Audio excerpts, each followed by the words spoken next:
So I've been trying to eat less cheese, for the planet and the animals and stuff. And just before recording this, someone very kind made me a cheese on toast, that's grilled cheese for the American listeners, sandwich. And having not eaten cheese for a while, I'm really feeling it.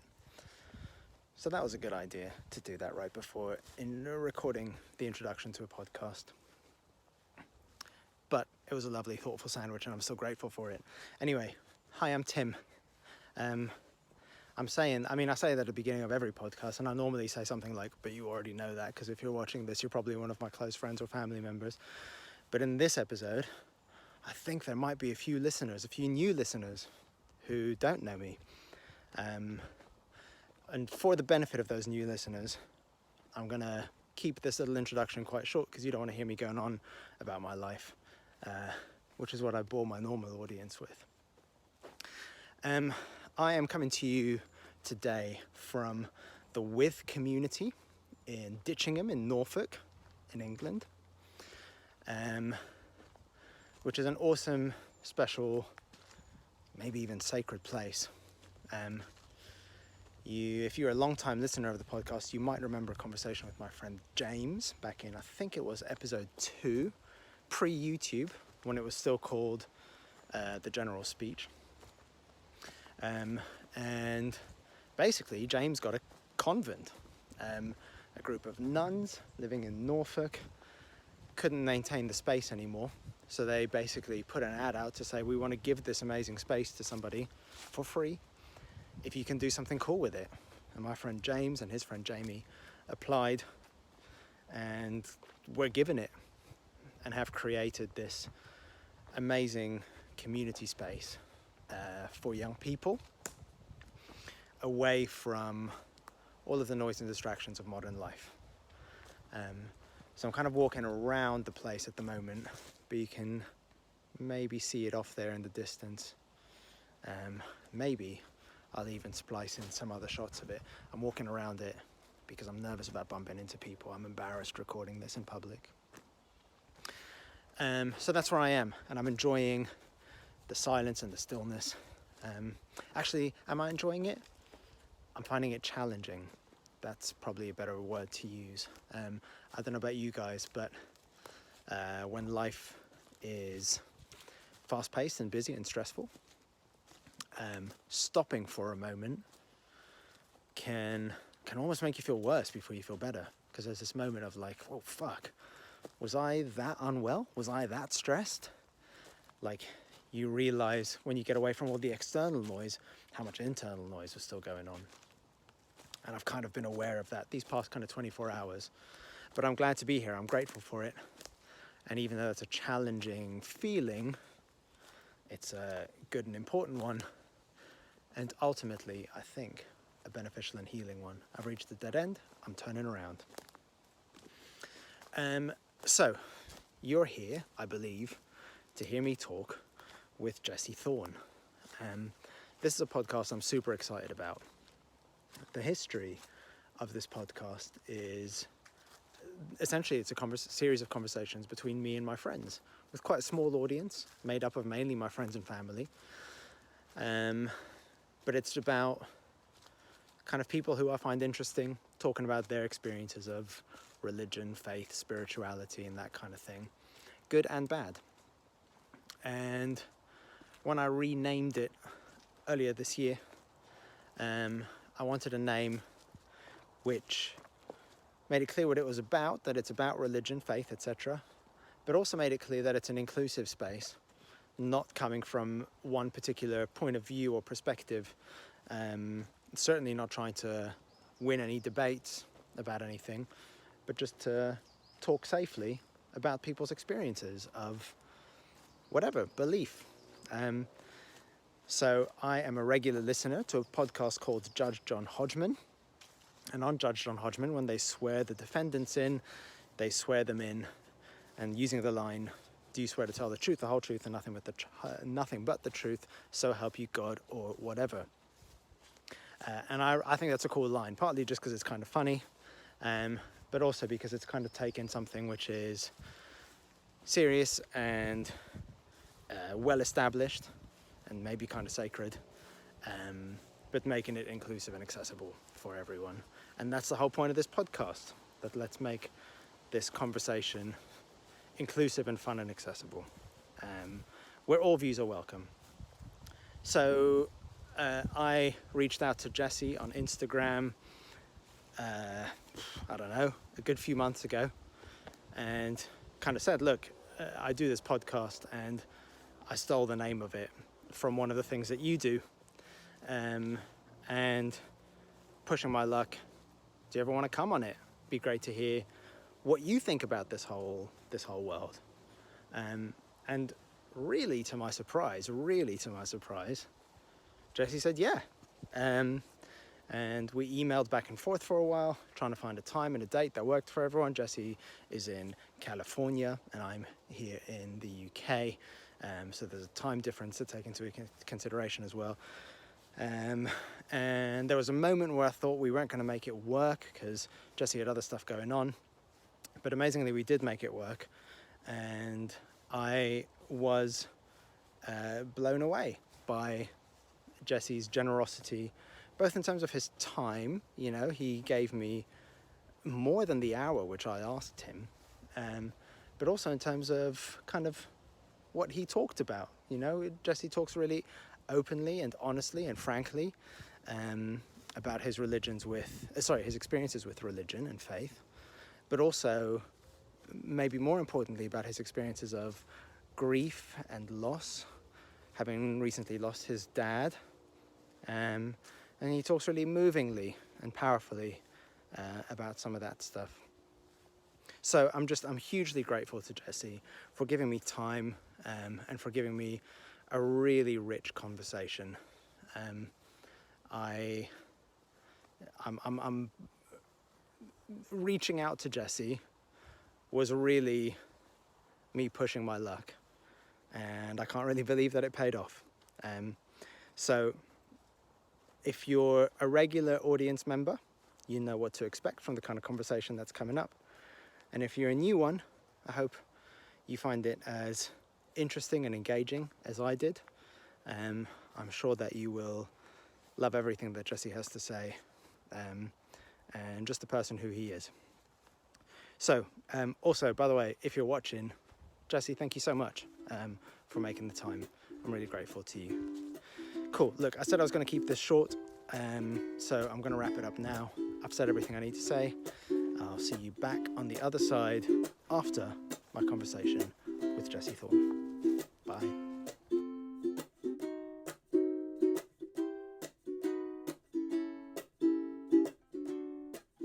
So having just said that I'm super excited to have you on, and it kind of feels like a little step up for my little show, I just wondered, I thought it could be interesting just to ask you to start with, can you remember like when you were first starting in radio and NPR and podcasting and that kind of stuff, whether there was a moment or an interview with somebody who you kind of had that same kind of feeling about, like, holy shit, I can't believe I'm interviewing this guy. Like I know like recently you interviewed Letterman, and that was awesome to listen to. I really enjoyed that, and you kind of gushed a little bit about that. But what was the first time for you that you had that feeling of like, fuck, I can't believe I'm talking to this guy?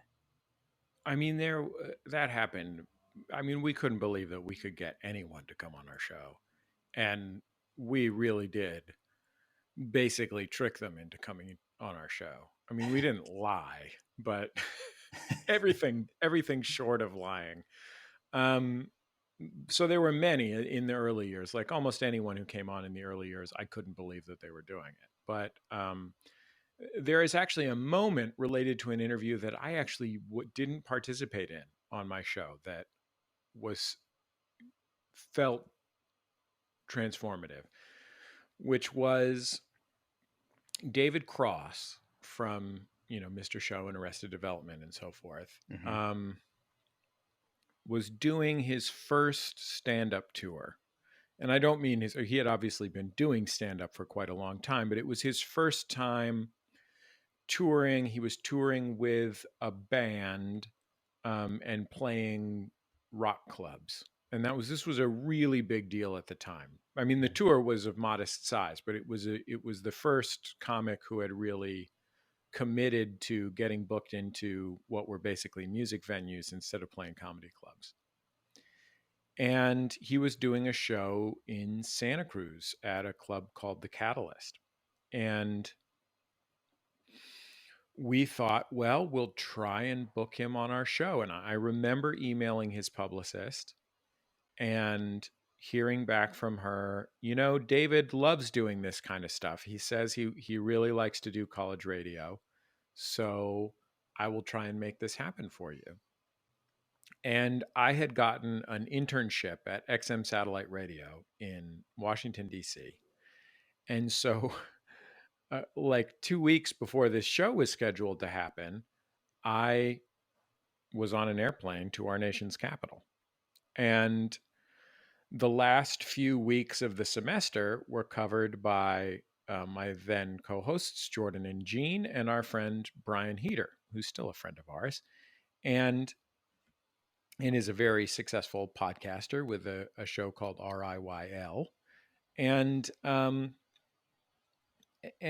I got a voice message when I was in Union Station in Washington, D.C., standing in the middle of this huge train station on my like Motorola Razr phone. I got a voice message and it said, "Hi, this is David Cross. I'm going to come on your show. I just wanted to call and make the arrangements for the details." And like, I think I like called my mom or something. I couldn't believe it. I was totally blown away. And, as it turned out, like I said, I was in Washington, D.C., so I didn't even get to do the interview itself. And I know that Gene and Jordan and Brian have ever since been mortified about how it went. I thought it went fine. Okay. I heard the tape. They did a good job. But that was like, Gene had grew up near this video store or video rental place in the Valley in the LA area where you could rent and buy bootleg VHS tapes. Okay. So they had like extra long play tapes of all the episodes of Mr. Show long before it came out on DVD. And so one time Gene came back to Santa Cruz where we went to college from going home to Sherman Oaks, and he brought these VHS tapes, and one of them was every episode of Tenacious D. One of them was every episode of Mr. Show, and like 3 of them or 4 of them was every episode of the Larry Sanders Show. And I borrowed these tapes from Gene, and like there is no question that they changed my life. And so to actually hear from David Cross was absolutely extraordinary. I would say, as far as people that I actually talked to, that I actually interviewed myself, I can think of 2. My very first interview that I ever did, not even for my show, was with a hip hop group called Black Alicious. And Gift of Gab, the MC from that group, just passed away very young. He was 49, I think. And my friend Abel from the college radio station said, "Hey, I know you're a big hip hop head. I have this, Black Alicious said they're coming through to do a show and they want to be on the college radio station. So I'm supposed to interview them, but I'm scared. Will you come and do it with me?" And I was like, "Oh, I'm scared too, but sure." I'm sure we did a terrible job, but it was so thrilling to get to talk to these 2 guys that I admired so much. And then on our show, in the very beginning, we had both Matt Walsh and Matt Besser from the Upright Citizens Brigade. Oh, yeah, cool. And this was when their TV show was on TV. And we found their website and just emailed, info@uprightcitizensbrigade.net or whatever. And they both were so generous with their time and their thoughts. And, they treated us like we were real professionals. And it was amazing. We also one time off air, and this is in my mind because I interviewed Patton Oswalt the other day, along with his wife Meredith, and when I was like 22, maybe, Patton invited me and Jordan and my wife Teresa out to dinner in San Francisco for New Year's Eve. And he had been on our show maybe twice already and was already one of the great stand-up comedians in the world. And we were like, of course we will go to dinner with you, Patton. He was in town to do a big New Year's Eve show.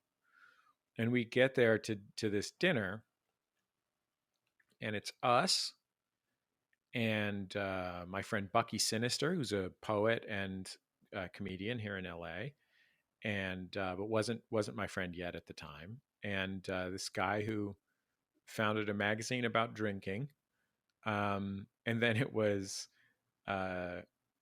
Patton, Dana Gould, Greg Proops, their wives, and Dana's then wife was a super agent who became the head of HBO. Wow. Dave Eggers and his wife Venda Levita, who's a brilliant novelist herself. And it was like, what? What? And I remember Patton saying to Dana and Greg Proops, and I mean, we were like, oh my God, that's Dana Gould, producer from The Simpsons. Yeah. And one of the funniest joke minds of all time. Like, oh my God, that's Greg Proops from Whose Line Is It Anyway? Yeah. And I remember Patton saying to them, these guys have this really cool radio show where they talk about comedy and they talk to comedians like it's a thing that really matters. And it was just to have someone have noticed was such a huge thing. And for it to be someone that we admired as much as we admired Patton was like, I can't even believe I'm sitting here, you know? Yeah, definitely. It's such, I mean, on a much smaller scale, that thing of being noticed. You know, when I started putting this show out, I figured, because it's a podcast about spirituality and meaning and that kind of stuff, which we'll come to. And I figured, okay, some of my religious friends will listen to it, and some of them will like it, and some of them will hate it because it's not conservative enough, and they'll only listen to one episode. But actually, what I found is that the people who listen to it are actually not the people who I expected at all to listen to it. The people from work, people who just kind of find it interesting hearing people talking about spirituality, religion, meaning, and that kind of stuff, even if they themselves don't, aren't into that kind of thing. And I get messages on Instagram from people to say, hey, your last episode was really nice. And every time, and I think they must think I'm being fake, but with real sincerity, every time I feel like, wow, really? You listened to it? Why did you do that? But thank you so much. It's really cool. And just that kind of feeling of being noticed by people who you wouldn't necessarily expect to be noticed by, and being appreciated by them is it's a real buzz. It's cool. Especially when you're working really hard. I mean, we were really busting our asses, especially me and Jordan. And like I often say, one of the reasons that Jordan and I have been partners for 20 years, which we now have, is that, Jordan is really talented and I'm skilled, and Jordan is also skilled. And like, that's one reason. But like the real reason is because both of us are the person in the other one's life who has always shown up for work. Yeah. We did improv together. We did sketch comedy together. We've done the show almost interrupted for that whole time. And, our friend Gene, God bless him, is as talented as either of us. And, he went through some hard times when we were younger and just wasn't reliable. Right. And I think Jordan and I have just always busted ass, Yeah, like yeah. both of us this whole time, neither of us knew anything about the entertainment industry or how to get into it or anything. And we just kept our nose to the grindstone. And now here we are 20 years later, only somewhat failed. At the top of a podcasting empire. That's a success by anyone's measure, I would have said. Yeah. So, like I said, I mentioned that this is a podcast about spirituality and meaning and that kind of thing. And I got into it because last year or the year before, I finished a doctorate. I did my doctoral thesis in theology and really enjoyed it. But also at the time, I was working for a church, and doing my studies made me feel like I don't really want to work there anymore. I got to thinking quite critically about it. But I loved and I still love the opportunities that I had in that job to have conversations with people about what matters to them, about what's important, where they find meaning, and what they think about those kinds of big questions. And so I kind of thought I'll create this podcast as a place for people to have those kinds of conversations that often, I mean, I think this is potentially especially true in British culture, where all very anxious about having these kinds of conversations publicly because we're all very worried about offending people and that kind of stuff. So I thought it'd be cool to kind of create a space to get diverse views about, what gives life meaning, how we understand spirituality, faith. So I've had everyone from atheists to Sikhs to a guy a couple of months ago who believes he can communicate with people after death, to Christians, absolutely everything in between. And I always find it's really fun to kind of explore what people believe and to disagree with each other and that kind of thing, but to do it in a way that's kind of affirming and positive. And I guess that is leading me into a question, which is kind of, where are you with that kind of stuff? Like, how do you understand spirituality and meaning and that kind of thing? Like, yeah, what's your kind of framework? Well, I used to work in a church too. Did you? Um, yeah, I did for a few years. My dad and sometimes I went to a church in San Francisco called St. Gregory of Nyssa, which is an Episcopalian church. And I don't know how much you know about the Episcopalian church in the United States, but there is this bitter feud in the Episcopalian church between um, some conservative or traditionalist faction and a progressive, inclusive faction, Mm-hmm. and that almost led to the bifurcation of the church Yeah. a few years ago. And all I will say about St. Gregory of Nyssa in San Francisco, it is really clear that it's in the progressive faction. Okay. Awesome. Cool. Like I had gone to Episcopalian church as a kid, and our bishop, who would swing by every once in a while, Bishop Swing, no pun intended, he was, and I presume is, if he's still alive, gay. Okay. But at St. Gregory's, it was it was founded by gay priests who wanted to build a church that was inclusive of and learned from both the world's forms of Christianity and other forms of faith. Mm-hmm. So these guys were real scholars of religious history and faith history. And the main feature of the church was this rotunda where icons had been painted by this artist, and the icons were dancing together. Cool. And dancing together was a big part of the service. There was a sort of, and I don't remember, there was some kind of historical precedent for this, but you would link arms, or actually put a hand on the person next to you's shoulder, and dance in a sort of spiral, this special step, Okay. as part of the service. And that's what the saints were doing together. And the saints included many, whatever, St. John or whatever, Mm-hmm. St. Gregory, but also included many non-Christians and even a few non-humans. Oh, Like there really? was a bear. I don't remember why the bear was a saint, but it was important in like Coptic Christianity or something like that. But like I remember, like Malcolm X was there. The mathematician Paul Erdos was there. One of the Wow. most important mathematicians of the 20th century. And so it was this whole thing, and they had a liturgical practice that they had codified, and like other churches would call us and ask for our hymnal, and ask for the.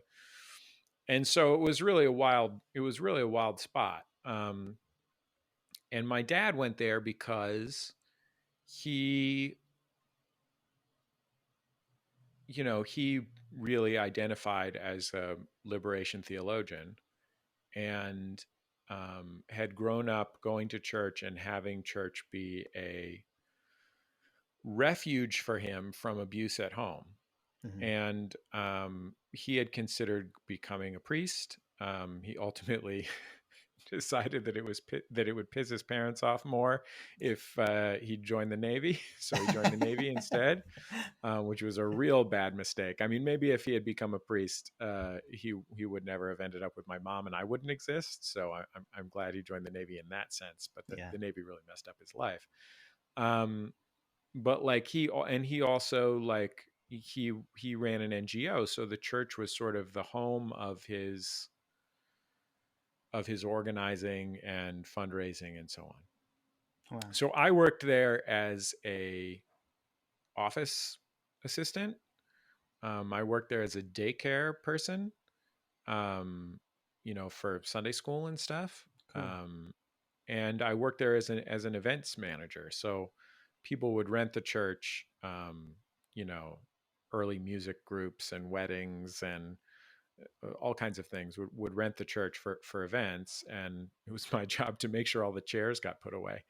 And it was a great job and really good people. Now that said, one of the distinguishing features of this church was they were pretty chill about the fact that I don't believe in God. Like, it's not like I was like going around being like, F you, God doesn't exist. Up your nose with a rubber hose, because there's no God. Nothing's waiting for us after we die. I was also nice about it because I was grateful to be working with kind and principled people and so forth. Yeah. But yeah, I've never really believed in God myself, even when I was going to church more regularly as a kid. And I should say, like, my dad had my dad's life was dedicated to activism and organizing, and he had very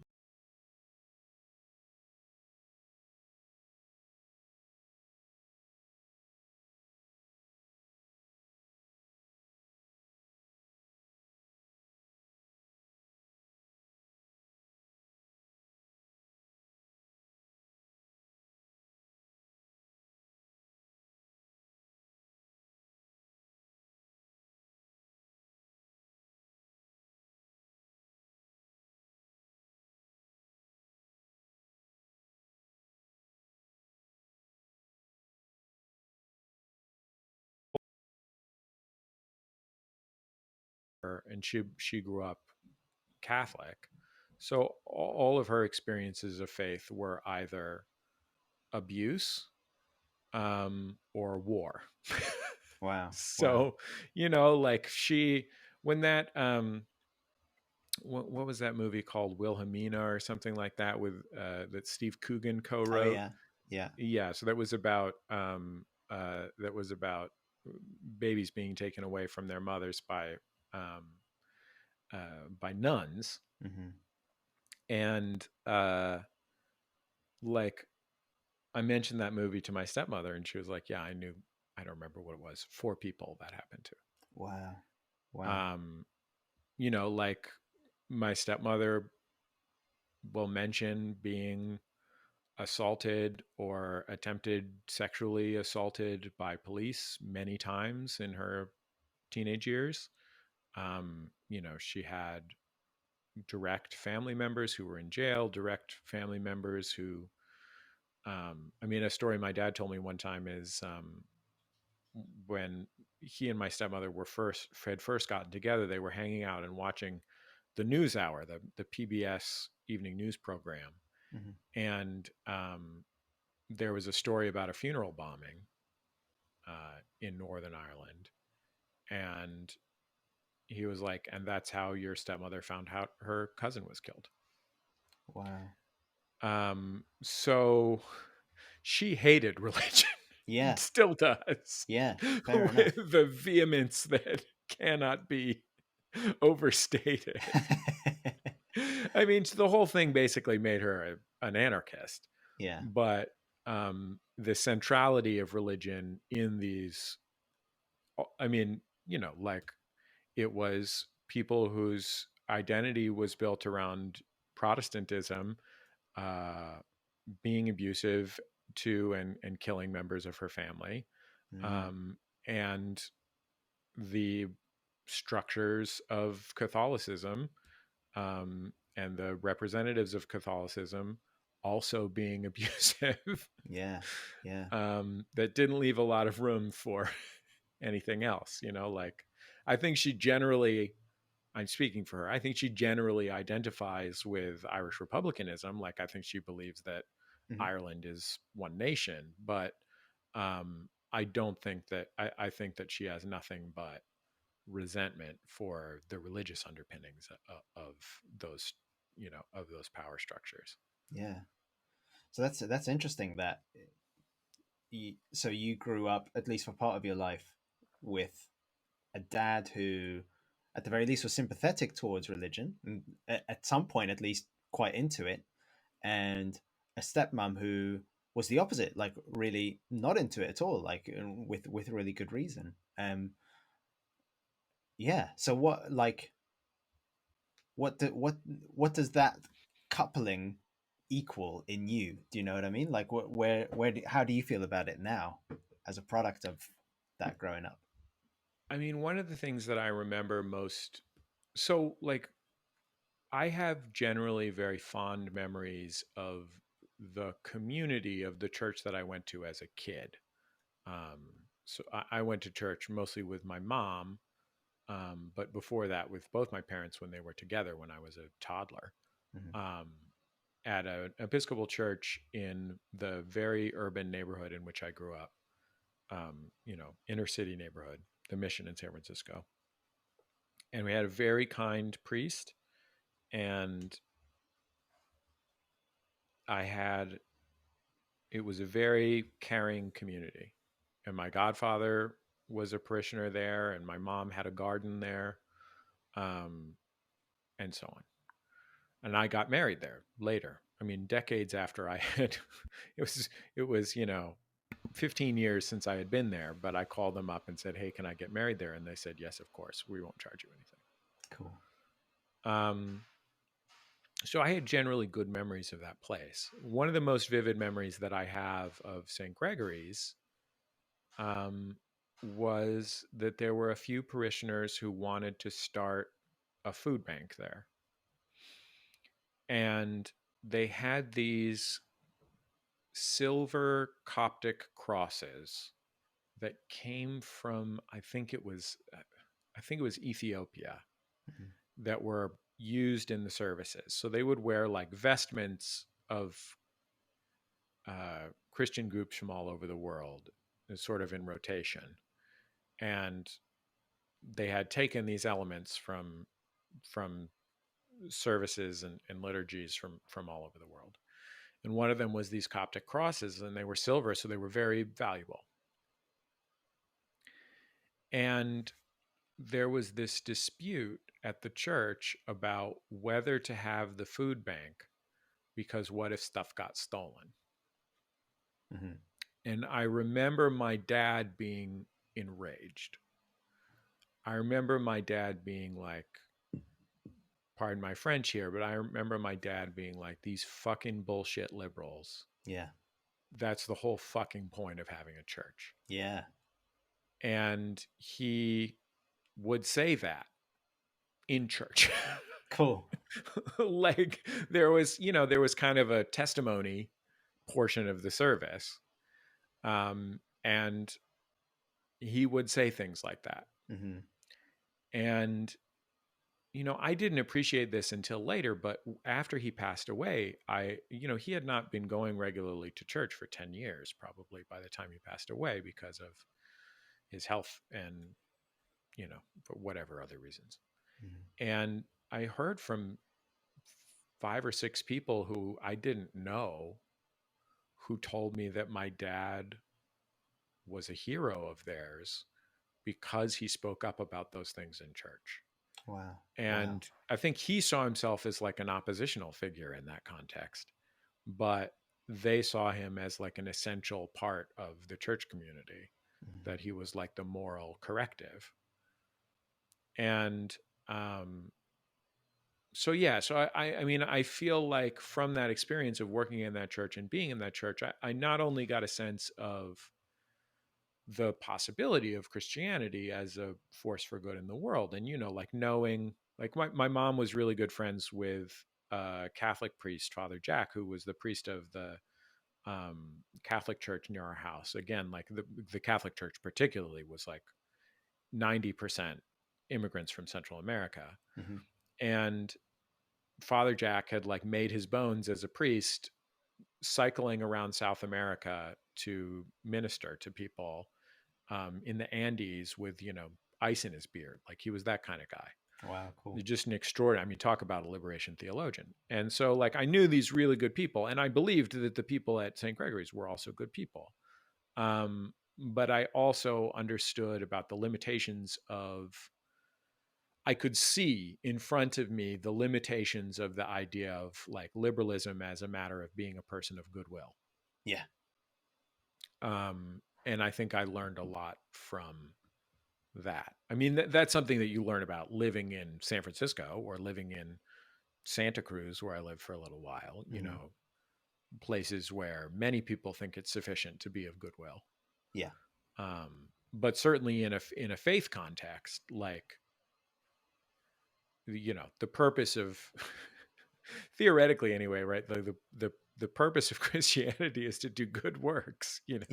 like Yeah. some people see it other ways.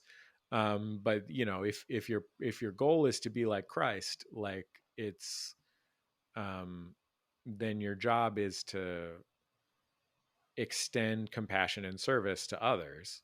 And so I think I saw the limitations of that. Like, I think there was a certain extent to which in that church community, it was like, well, we talk about diversity a lot, so we're the good guys on that front. Or Absolutely. we allow gay people to be priests, so we're the good guys on that front. Yeah. Um, and those things are better than bigotry. Yeah. Of course. for, I for mean, if those are the sure. options. Yeah. But it was like, to what extent is this group of people about improving the lives of people in their community, and to what extent is this group of people about offering absolution to people who have extraordinary privilege? Mhm. And I don't, like, honestly, I don't think that offering people absolution by asking them to be more moral in their direct actions and be more considerate of who they are in the world is like bad. Yeah. It's just limited. I really resonate with that, and I grew up in a fairly conservative church setting, you know, with all of the homophobia and strict kind of rules around sex and sexuality and beliefs about the afterlife and all that kind of stuff. And then while I was studying, I was working for a very liberal kind of inclusive church. And again, it was through the process of studying and thinking and kind of critically reflecting, kind of getting to the point of thinking, neither of those poles quite does it, So on the one end, you've got a church which seems to be defined by actually judgmentalism, casting people out, creating boundaries between us and them, which seems, if you just take those 4 books, about Jesus' life, to be really just very much the opposite of what he was about. And then on the liberal end of the church, you kind of have kind of what you've just described, which is a kind of very basic, well, just be nice. Let's just be nice. Can we just be nice to people? Which feels kind of like, well, if that's all it is, I don't need to come and sit here and be bored for an hour on Sunday mornings. You know, like everyone knows that it's nice to be nice to people. And I mean, as someone who grew up um, with a stepmother who had grown up Catholic and had had that experience, and one of my father's greatest mentors was actually a Catholic priest named Raleigh Jones, and like having had these experiences of the Catholic faith where these things are particularly intense. I mean, I think if you have a criticism of Protestantism as it's practiced it in the Western world, it's that they're sort of going through the motions. I think in the Catholic Church, people are making choices, yeah, and like I saw both that, at the time, the Catholic Church was working very actively against the rights of gay people, against the rights of women, so on and so forth. But I also saw that, even in San Francisco, leaving aside the underdeveloped world, even in San Francisco, like Catholic Charities was one of the most powerful anti-poverty organizations that existed. yeah, And it was like, and there were Protestant, Glide Memorial Church remains the biggest force for, in support of people without homes in San Francisco. But Catholic Charities got a lot done for poor people. They really cared about poor people. And, you can see it in the Pope right now. Like, there's certainly things I disagree with about the Pope, but I believe in the structure of the Catholic Church. But like, I believe the Pope cares about poor people around the world, actually, and like wants to do something about it, and wants to be a voice on behalf of, the meek. Yeah. And I don't I don't think I think that all that much about the last few popes before him, but That's fair. Like, not that I don't mean that they hated poor people or anything, but it just wasn't their priority. Yeah. But like, you can see, I mention this only because you see it very vividly, right? Like, I think a lot about, you mentioned having a Sikh on the show, and like, I think a lot about the Sikh cultural and religious practice of welcoming strangers, which is central to who they are. Like, the expectation is that you will feed hungry people, and there's no gatekeeping on it, right? Like, the expectation is that if someone shows up, you give them food. And it's not because they're poor. You don't check whether they're poor enough. You don't check whether they already have food in their backpack and they're just trying to get over on you or whatever. It's just that if someone asks for food, they need food. And like, I think of, and you should give them food if you have it. Like, you should share your food with them. And I think also a lot of, I'm just like listing priests I know, right? But the guy who married my father and stepmother was a priest named Jesse James. And Jesse James mostly worked with poor and unhoused people in San Francisco. And I remember my dad told me this story about Jesse one time, that Jesse would take anybody out to lunch who asked him for money. And if he had money, he would give it to people who asked him. And, my dad had been homeless and was in recovery, and, he understood what it was to be an addict and so forth. But my dad told me he asked Jesse James what he says if somebody says, like, well, they're just going to use it on drugs, you know? And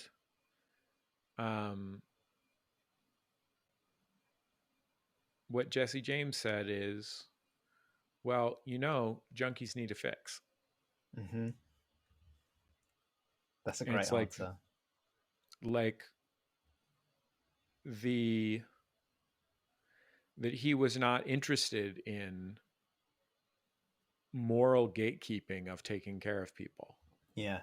Yeah. Right? Like addiction is an illness that could come to any of us based on our brain chemistry and our circumstances, right? Like, Yeah. and ultimately addiction is a source of suffering. And while the best solution to addiction is to solve the problem, there's you can't let the perfect get in the way of the good, right? Like, if there's a chance that they're going to use it for drugs, it's because they need the drugs. Yeah. Yeah.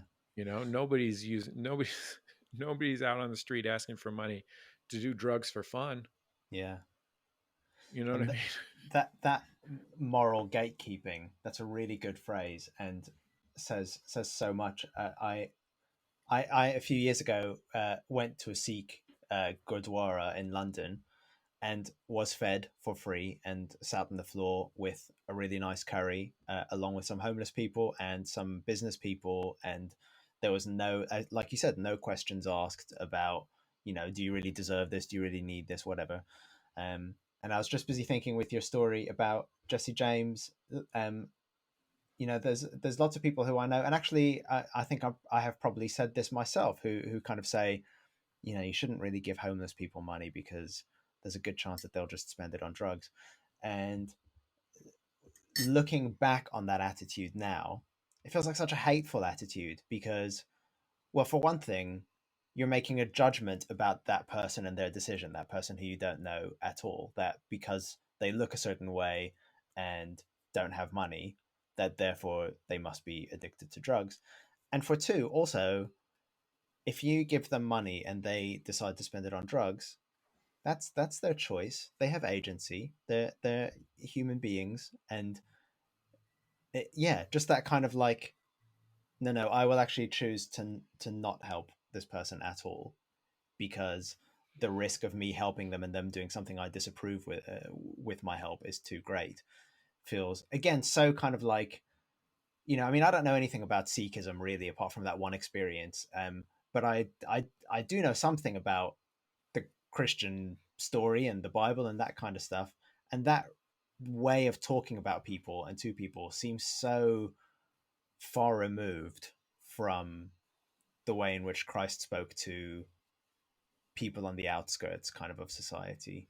Um, but it's a paradox because, like you've just said, actually the other experience that I have of religion, conservative and liberal alike, is that for the most part, the religious people who I know genuinely care about poverty and genuinely, want to help people, and it comes from a good place. And cynically, you might say, "Oh, that's because they're scared of hell," but actually, I don't believe that that's true. I think it is a real, genuine care. Um, and there's a question, I guess. There's like a macro question and a micro question. So on the big scale, how much good does religion do versus how much does it fuck the world up?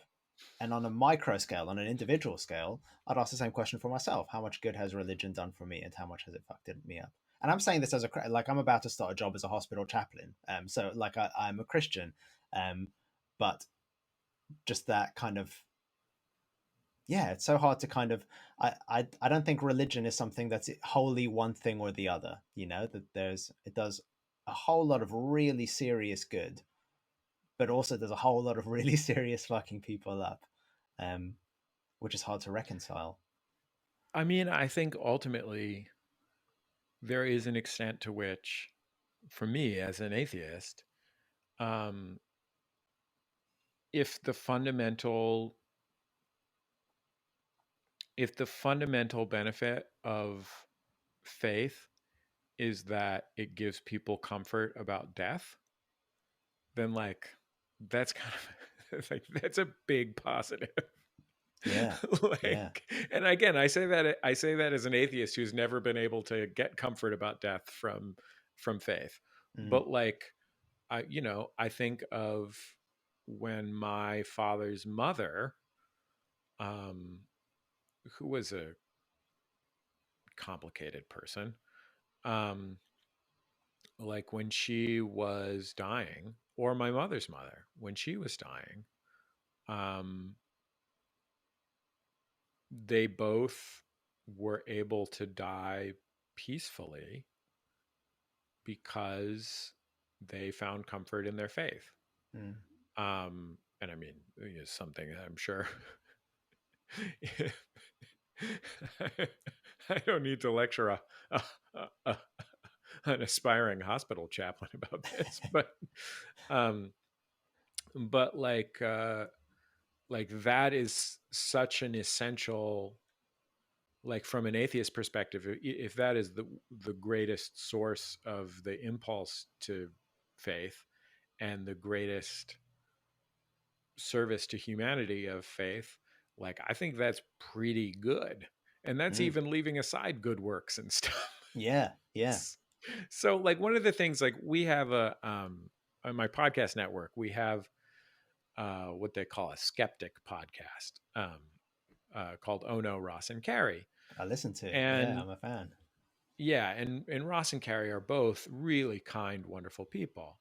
And I hate the skeptic community, um, as a painting very broadly, even as an atheist myself. Like Mhm. so much of it is about like scoring points on people and their most Yeah. fundamental beliefs. It's like, geez, you like your whole thing is just like being a dick. Yeah. Um, and that's not all of the skeptic community, obviously, but it's a big, it's that kind of like Richard Dawkins thing, right? Mhm. And before they joined the network, I was worried because they had been suggested to me, and I had met Carrie, and I was like, well, Carrie's nice, but she was friends with someone who worked at our network, and they were doing this show, and it was getting a little traction, and they wanted to join Max Fun, and I was like, I don't know if I want a skeptics podcast on Max Fun. Yeah. And when I talked to Ross and Carrie, what I learned about them was that, while I think they are both atheists and they're both identify as skeptics, like their backgrounds and their way of being in the world had an extraordinary generosity towards Mhm. different faith systems. And even things that you and I might consider to be genuinely kooky. And honestly, like at the end of the day, there are there are few religious faiths that taken rationally are not kooky. That's why they're faiths. 100%. Yeah. But like, like there's a part of me that like wants to make fun of the like planet where you go to live with your family after you die if you're Mormon. But Sure. like on the other hand, like that's not any kookier than the fish and the loaves or whatever, you know what I Yeah, yeah, mean? yeah. Yeah. For the guy who raised from the dead. Yeah, so like their decency and compassion to particularly people who practice these faiths, they're not compassionate to the occasional charlatan they run into who's trying to take advantage of people Yeah. intentionally. But like that made me comfortable with that, and that kind of is my broad feeling about religion, is that most of the people I know who practice religion do so because they want to become a better person in the world, Mhm. and do so because they want to find comfort in the things that are very difficult and painful to try and explain with rationality. Yeah. And they'd also do it for kind of cultural reasons, Of course. which Of can course. sometimes be problematic. But like mostly people I know who are faithful, it like makes them a better person, Yeah. even if it's imperfect. Yeah. That said, I don't live in a place where I don't live in a war zone based on faith, mostly. I mean, I think you Mhm. could argue that my country has done some faith-based imperialism, but Hey, I'm from Great Britain, but man.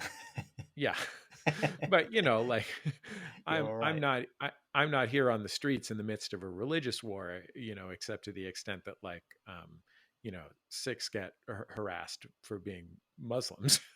Yeah. even though they're not. Yeah. But like, there's religious bigotry, but it's not rending the streets in twain. Yeah. So, easy for me to say about faith being good, but that's my general feeling. Like my godfather, who still sees it in part as his job to be my godfather, although he's super chill about it. He also, I haven't seen him in person in 10 years, and I've probably seen him in person 3 times since I became an adult. Mm-hmm. But he sends me a birthday card every year and sends me a Christmas card every year. Mm-hmm. He's 80 some years old now. And it's because, he loves me, and he loves, he's gay. It was very painful for him to find this in his life as a man who grew up in the 60s, 50s and 60s. Yeah. But, he loves God's love, Yeah. and God bless him for it. To use, said the atheist. Yeah. Well, God or whatever, bless him for it, right? Exactly. And I mean, on Judge John Hodgman, I think the reason that you landed on that phrase, right, is like John and I are both atheists. And like sometimes people think, it's a courtroom show for people who are listening to this show, and we have a swearing in the United States. You put your hand on the Bible and raise your right hand, and or the Quran or whatever text you choose. There's different choices, but usually it's the Bible. And you say, do you swear to tell the truth, the whole truth, and nothing but the truth, so help you God?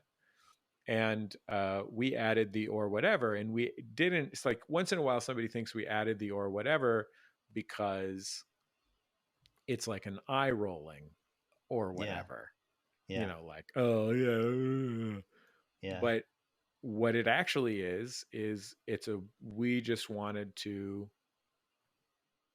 make that act an inclusive act, right? So it is what you are reverent for, whatever it is that you are reverent for. Mm-hmm. Your family's love, or God, or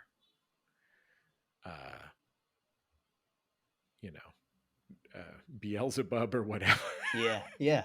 We'll take it. Yeah. And that, I mean, and you're right. That's exactly. I remember. It must be maybe 4 years ago.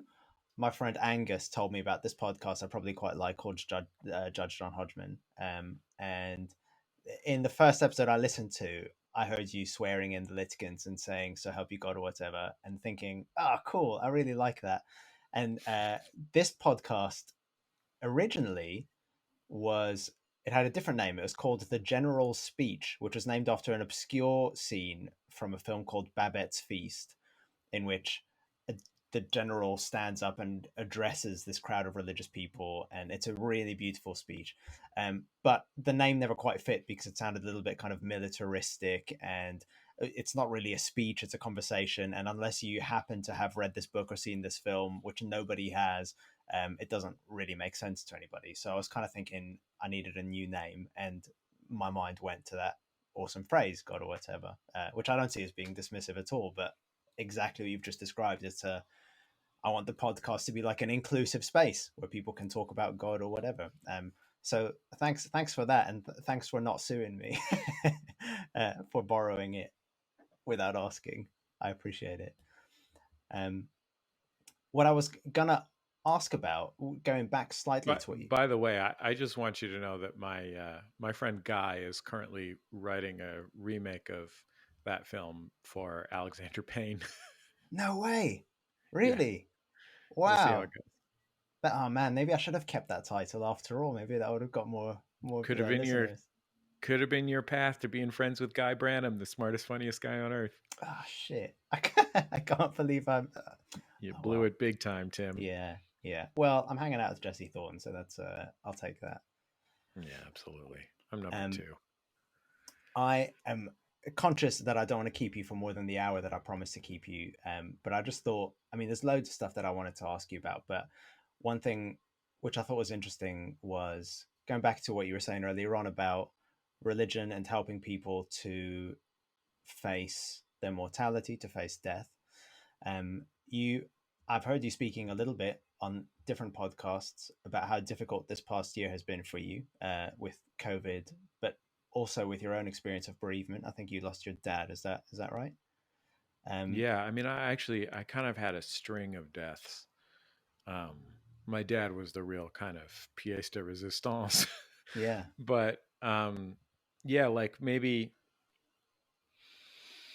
I guess now about 2 years ago, one of my best friends from childhood, um, who had been my friend since preschool, and his mom went to church, went to the St. Gregory's with my dad, but also he and I went to high school together, and we weren't really close as adults, but was one of the, 3 most important childhood friends I had.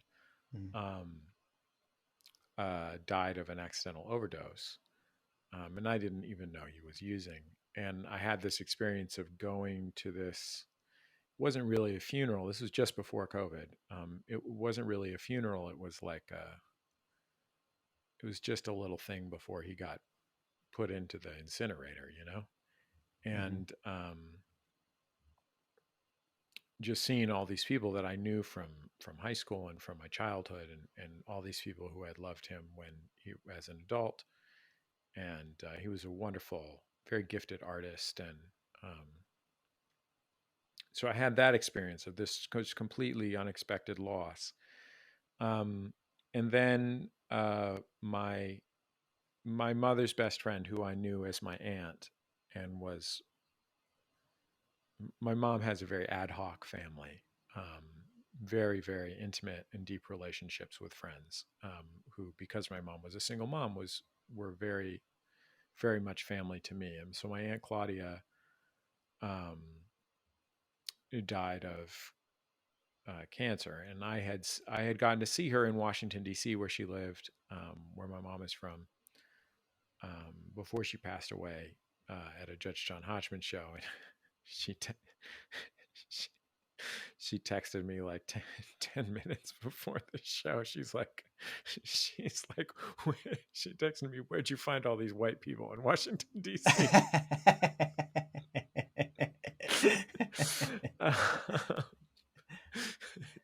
Chocolate city, my ass. But that was a really brutal one.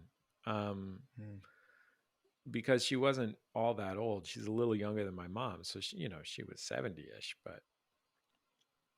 but just the most vital human being I've ever known in my life.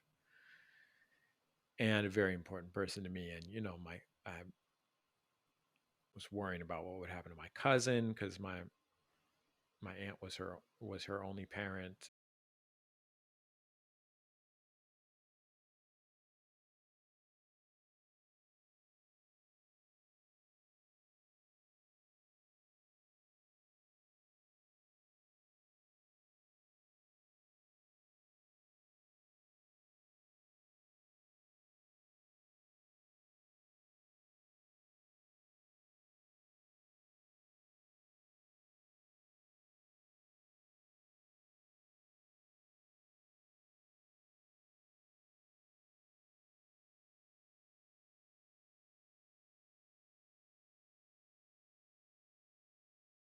Sort of my mom's closest mentor, who was he was both a GP and a psychiatrist, and led a teaching hospital.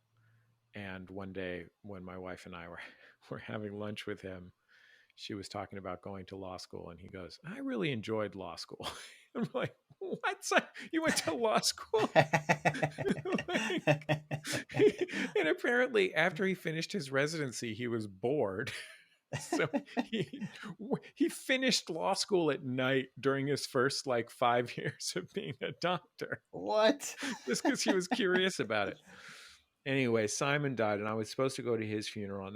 And Claudia, my aunt, had asked me to pick the music for her funeral. And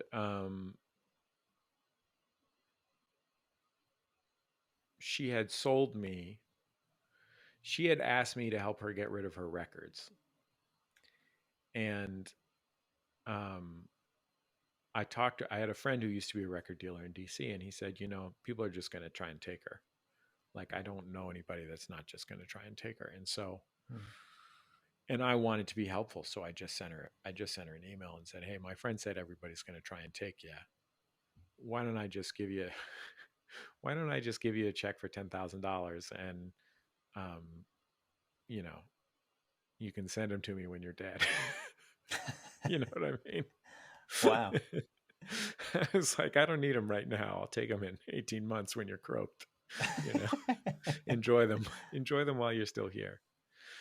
And anyway, I was supposed to pick the music for her funeral, and she had sent me this email. She's like, I know you love the same music I do, but just remember, I don't love rap as much as you do. She's like, put in some extra Stevie or whatever. And so both of those funerals were the first week of the COVID shutdown. Wow. And then not that long after that, I had to take my dad into hospice with my stepmother. And it was early enough in COVID that there was no way to visit him. So, and I knew that I wouldn't be able to make it up in time. They were making it so that when the person was really on their deathbed, that a relative could visit for an hour. That was the rule. But I knew that there was no way that when he got to that point that I would be able to make it up to San Francisco from Los Angeles to see him. So I knew as I was dropping him off at the hospice that it was the last time I would see him. Wow. And he didn't understand that he was dying because he had progressive dementia. So in a funny way, he was very much himself. Mm-hmm. Just, in loops of 45 seconds. Yeah. And he was just really happy to see me. He was really happy that I came to visit. Mm-hmm.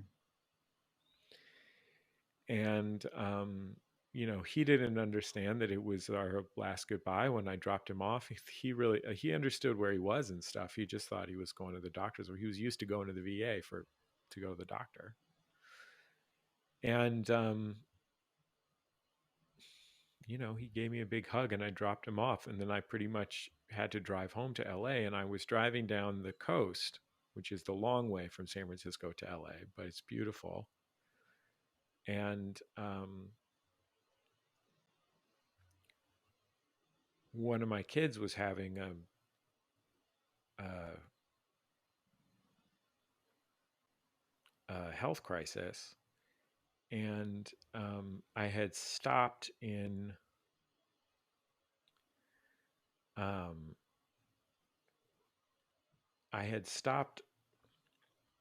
where Hearst Castle is on the California coast. And there's a beach there that elephant seals go to. And I had been listening over and over to this song that my childhood best friend had sent me. And my childhood best friend's dad died when we were teenagers. He fell off a scaffold. And I had I spent a couple nights at his house when his dad died. And it was just, and I had sought him out because I just knew he knew about dead dads, Mm-hmm. And he had sent me this song called Clay Pigeons by Blaze Foley. And I had just listened to it over and over driving down the coast and, crying a lot and stuff. And I got to where Hearst Castle is, and I was out on the sort of pier there looking over the beach where the elephant seals are and having fond memories of seeing the elephant seals with my mom and my grandmother when I was a kid. And just elephant seals are just amazing beasts. Yeah. Just sort of in awe of how crazy and amazing nature is, right? And starting to feel a little peace inside myself. And then I got this text message from my wife that said, "Where are you?" And I said, "Oh, I'm driving down. I've made it as far as Hearst Castle." And she said, "I need you at home." And So, we didn't get to have a funeral for my dad. He died a few weeks later. Mhm. I got to talk to him, on the phone. And that, that health crisis is still happening in my house, and has affected my other kids, and Of sort course. of just been an emergency in my life since, for however long it's been, a year, 18 months. And it's like you find you don't realize how much you can do. You don't realize how much you have inside you. Like, I had never faced adversity like this before. And you don't realize how much you can do, but it's also really hard when that's not enough, Yeah, I'm sure. Like, I can't make my kid be okay. I can't keep my dad from dying. I can't care for I have siblings who are mentally ill, and I can't even, um, I can't, not only, I mean, they're, you know, they have agency in their own lives and are amazing people who take care of themselves, but I want to help them, and I can't. Mhm. And, you realize that you don't have control over your life. You can't. There isn't a way for that to exist, right? Mhm. So, and both my father and stepmother had been through extraordinary traumas and that defined their lives. My father's experience in war, and both of their experiences in war, and my stepmother's experience as a undocumented immigrant, and my father's experiences as an alcoholic, and they were both in recovery, and so on and so forth, right? And I think I had always managed the challenges in my life by retreating into myself, muscling up to them, and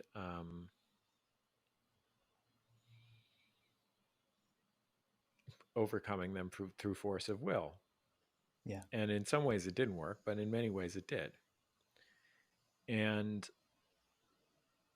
I realized through practice, essentially, that I was facing a situation that was bigger than me, that was more than I could control, more than I could just take responsibility for within myself.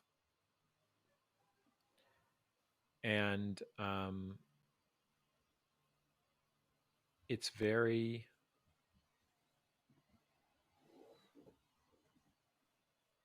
it's very sad. I mean, I went to a lot of AA meetings with my dad when I was a kid Oh because yeah. my parents were divorced, and he went to a lot of meetings because he was in recovery. And so I just went with him. And, they were pretty intense meetings. He went to a lot of vets meetings. So, it would be half or 2/3 of the people in the room would be homeless. And, because vets are wildly overrepresented in the unhoused community. Yeah. And so we'd be in this AA meeting with all these people who were working really hard to make their lives better. But, you'd hear their stories of what they had been through. And, one of the big expressions of AA is let go and let God, right? Yeah. And um,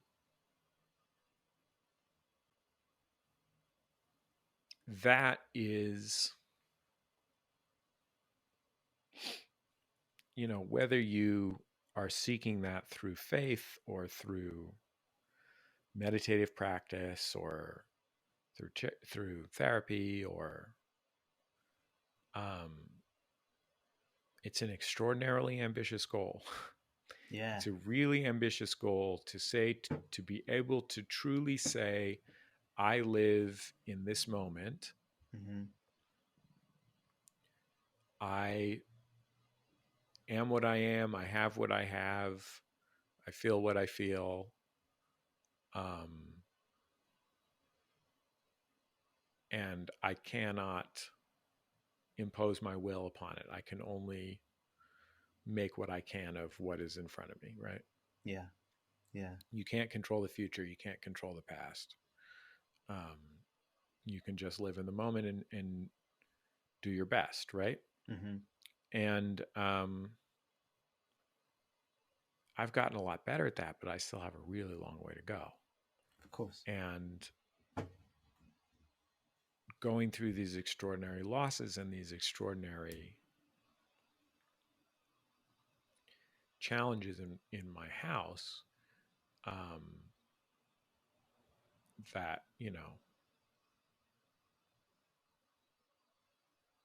there were times when I was almost very close to literally vomiting from anxiety and sadness. Mm-hmm. You you like I said, you learn how much you can do, but you also realize that even when your capacity grows exponentially, it doesn't mean that you have a solution. Mm-hmm.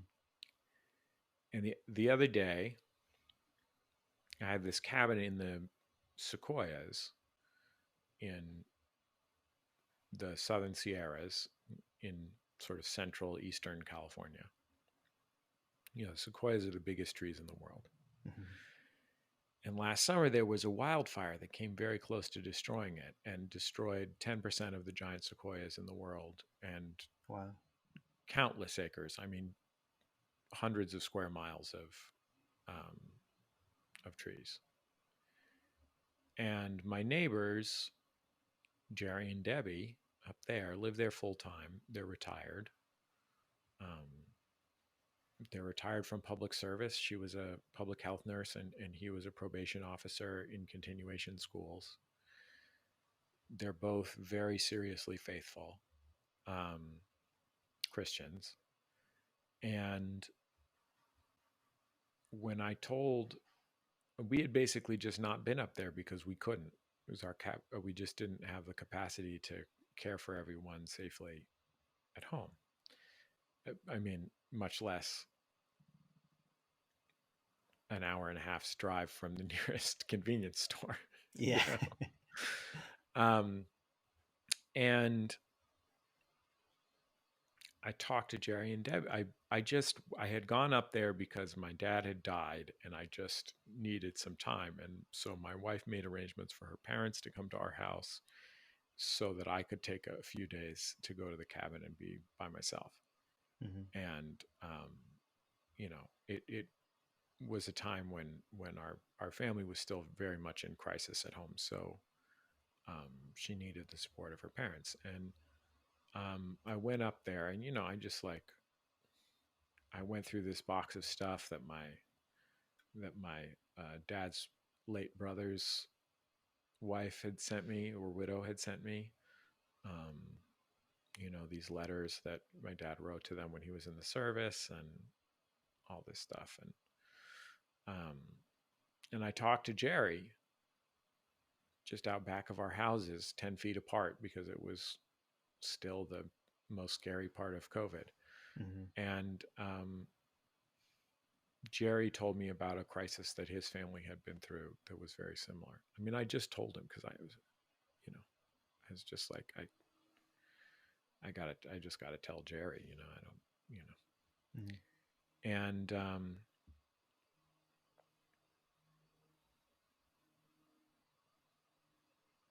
And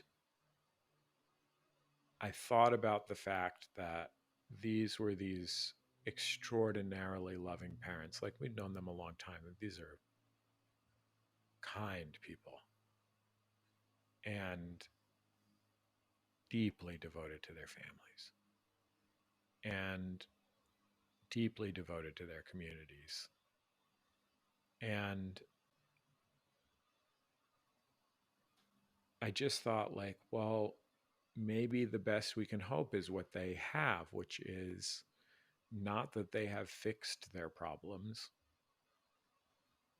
but that they know that life asks a lot of them and they have to do their best. Mm. And forgive themselves, show kindness to themselves, allow themselves to be joyful and have the full range of human experience, even in the context of tragedy and pain and unimaginable work and so on. Yeah. I mean, that was, you know, I still struggle very much to remain in the moment, to not try and plan, to not try and control and withdraw, Yeah. which were, you know, strategies I learned as the child of a broken home. Right? If I limit what I'm responsible for to myself, then I have full control over it. Mm-hmm, mm-hmm. But you know, I'm a parent of 3 children. I have a wife, Yeah. who I love. I love my children too. You know, so that's been a very difficult lesson to learn. And also, just, you know, my dad was pretty fucked up, but I also just miss my dad. You know. Yeah, of course, man. Yeah. I just wish I could go to the movies with him. Basically. Yeah. Yeah. When my grandmother was dying, his mom, they had a very challenging relationship, but my dad was there for her. And I remember she was in the hospital. It turned out to be the night she died, and my wife but we didn't know that then. My wife and I were talking with her, and she goes, "Where's Lee?" It's my dad. She goes, "Where's Lee?" And I was like, "Oh, I think he's taking a break. I think he went to the movies or something." And I remember she wasn't always able to be generous, but this was very generous when she said it. She really meant it. She said, "Yeah, Lee does love the movies, doesn't he?" I was like, "Yeah, he really does." Yeah, so I wish I could just go to the movies with him, go see, you know, he'd probably want to go see like Peter Rabbit 2 or Fast 9 or whatever. That's quite a diverse taste. Well, he also, like, one time I was making fun of him for how much he liked Shrek 2, and he's like, "Yeah," he's like, "You know, it was fun." And I was like, "What's that?" He's like, "Well, when I lived in Berkeley, the rep house in Berkeley played all of Ingmar Bergman's movies in a row, one night after the other, and I saw all of them." It's like, "Okay, Dad." Also Shrek 2, huh? Yeah. Call it democratic taste, they call that. Yeah, yeah. Oh man, thank you so much for sharing those memories with me and with my little audience. That's yeah, it's so moving to you talking about it. And I mean, the one thing that came to mind while you were talking, one of my favorite books is it's called The Stature of Waiting by V.H. Vanstone. And he talks about exactly that thing that you've just described, which 12-step programs talk about as surrender, but he talks about when life is taken from you and it's something that is happening to you rather than something that you're in control of, you know, that you're not at the steering wheel anymore, but you're in the passenger seat of life. And he's a Christian theologian and says essentially that's the whole point of the passion story in the Bible, that God himself or God's self has life taken from God and is no longer in the driving seat. And V.H. Vanstone's point is that in those moments, that those are there's a way of thinking about it which is just kind of like, you know, the Serenity Prayer. grant me the serenity to accept the things I cannot change. And you could frame that in a way that's kind of like, yeah, these are a bummer when these moments happen, but I guess I'll just put up with them. But Vanstone's point is like, they're not a bummer. They are the times when you become fully human. They are the times when you become who you are. And I would say, as an audience member to a number of your shows, who you are is somebody who offers a huge amount of comfort and hope to, I mean, I don't know how many people listen to your shows, but to lots of people. And I think your openness about your grief and your sharing those stories is really healing. And my granddad died 2 weeks ago, and hearing you talk about your dad has helped me a little bit, and it will help my mum when she listens to this. So anyway, that's a roundabout way of saying I really appreciate you speaking so honestly, and sharing those memories. It's really cool of you. Thank you. I think that losing my dad this year has made me think a lot about my dad's life. My dad dedicated his life, as I said, to organizing and activism. He was one of the founders of the Veterans Peace Movement and was deeply involved in the independent living movement for people with disabilities. And, he worked for California Rural Legal Assistance for Dolores Huerta. And I keep sometimes I compare my life to his, and honestly, I have my act together a lot more than my dad. I'm not an alcoholic.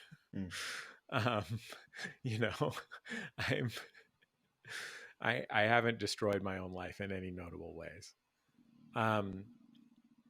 But I think of this extraordinary service that he dedicated his life to, right? And I think, well, my stupid fucking podcasts, well, I dedicated my life to making jokes about Wario's cum with my friend Jordan from college.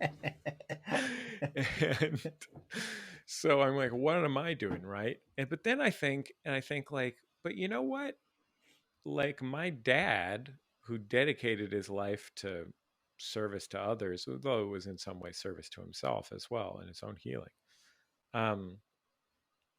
It's like, well, my dad loved my shit, like it's not like he like subscribed to my podcast, but he would like come to the shows and be like, this is really great. Yeah. He'd laugh, just the same way he loves Trek too. And, and in needing solace from my own pain through silly shit, through watching, the only things that broke through for me that I was able to watch was I was watching Julia Child. I was watching I Think You Should Leave, Tim Robinson's amazing sketch show on Netflix. And I was listening to like a few friends of mine's podcasts, Stop Podcasting Yourself and stuff like that. And I would drive my kid around, my youngest, in the minivan trying to get a nap out of him, and be like trying to listen to a comedy podcast and crying and finding comfort in it, blah, blah, blah. Yeah. And I think between those two things, between thinking about my dad actually liking what I do, even though he wished that I would follow in his footsteps, I would think he wished I would run his NGO when he retired. But,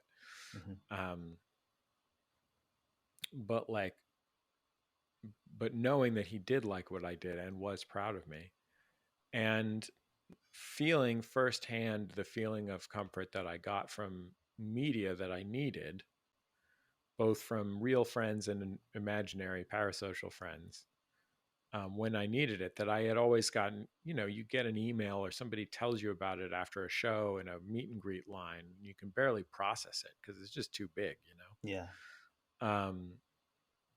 But then feeling that myself, I thought like, and also feeling the comfort that I got, especially from Jordan Jesse Go and Judge John Hodgman, which is, two of my oldest and most beloved friends.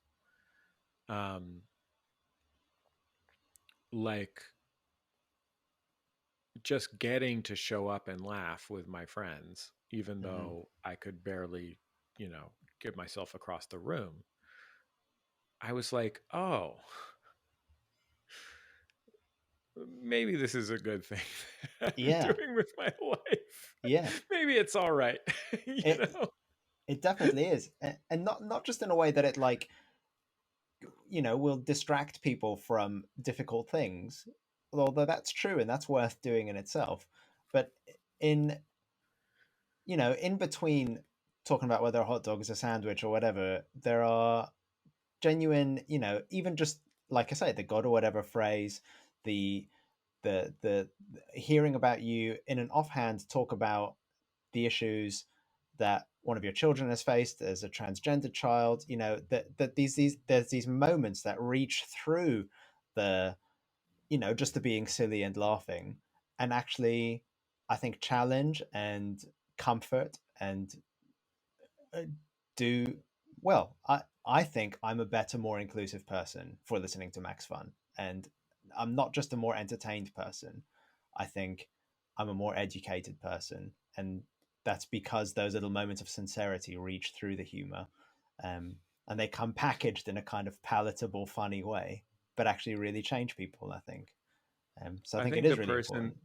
The person I saw my dad laugh the most with was his best friend Ed, and Ed was an activist for whom there is now a state holiday in California. Wow. And Ed was paralyzed from the neck down except for one finger, and had to use a breathing device all the time, and fought his way into UC Berkeley, where he needed supportive housing when supportive housing was not a thing that existed, and fought his way into becoming the head of the Department of Rehabilitation in California, which dealt with services for people with disabilities, and fought his way into a MacArthur grant and changed the world. And Ed would make fun of people and bully people, run his wheelchair into people. They were fucking with him. And Ed and my dad would just laugh and laugh and laugh, and my dad and his vet friends would just laugh and laugh and laugh and laugh. And I remember so vividly my dad saying to me, well, if you can't laugh about it, what the fuck's the point? Yeah. And so that is one that I've tried to take to heart. It's okay. It's important to try and be caring and humane in the way that you do it. But of course. But there is a fundamental value of laughing and having fun. That is one of the points of being a human being. Yeah. And, there's laughing saints too, not just ones that became saints walking across 14 miles of sea urchins. Yeah. Or whatever. That was the bear, I think. That was the bear who did that. I think the bear did that with the sea urchins. When you were describing the bear, just so you know, when I was picturing it, I pictured the bear to be on a unicycle. Not quite sure why, but in my head, that's what that icon looked like. Wait, we're going to St. Gregory of Nyssa bear icon. We're going to Google it here. Okay, cool. Because they got a list. St. Gregory of Nyssa icons. Where's their list of icons?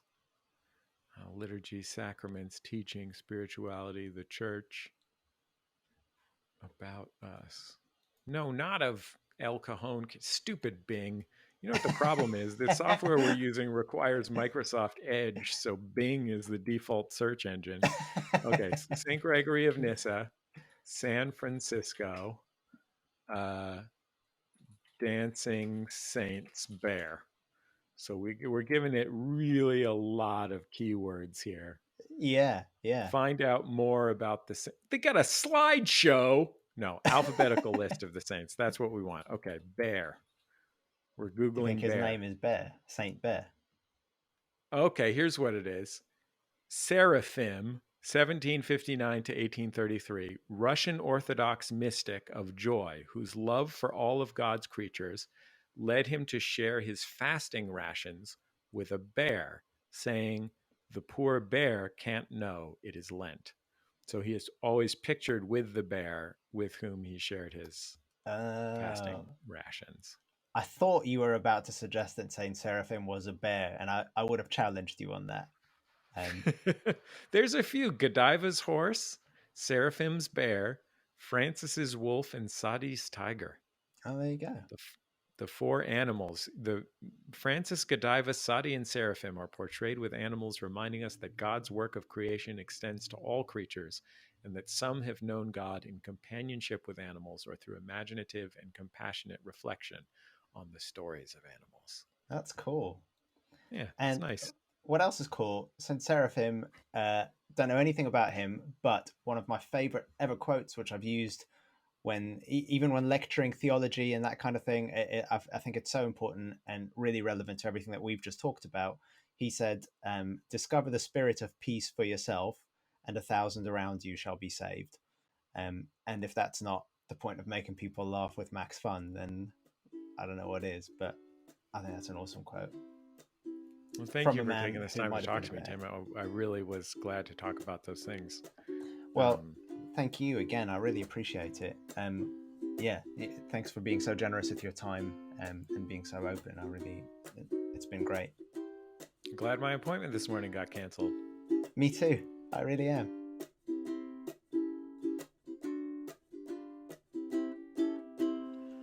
All right, so while you guys were listening to that or watching that, I made my way to the chapel here at the With community, which is a really cool space.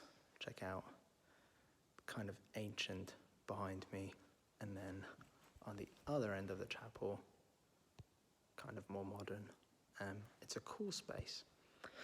Anyway, look, also, if you're listening to this, not watching it on YouTube, you won't have seen any of that, but you'll just have to take my word that it's nice. Thank you so much for listening. Thank you again to Jesse for giving up his time and for being such a gracious guest and such so open with what he shared. If you want to follow Jesse, and you should, why wouldn't you? He's on Instagram. His username is put.this.on. That's hard. I've got Invisalign, and that's hard to say with Invisalign. Put.this.on makes me a bit lispy. Put.this.on. That's because he runs, we didn't talk about this at all in the show, he runs an online men's fashion blog called Put This On, and also a store, the Put This On store. So check that out. I think he's probably on Twitter as well, but I'm not, so I don't know his username. I'll put it in the show notes. Also, if you want to find out more about this cool former convent, now kind of open community where I'm staying at the moment, check out With Ditchingham on Instagram, WYTHDITCHINGHAM, I think, With Ditchingham. And you can follow their updates there. They're great and a really cool community. I think that's it. Thank you so much. Thanks for listening. Next time, got a guest lined up. We're going to talk about yoga. So come along to that. That'll come out on the 1st of September. All right. I'll see you then. Thank you very much. Bye.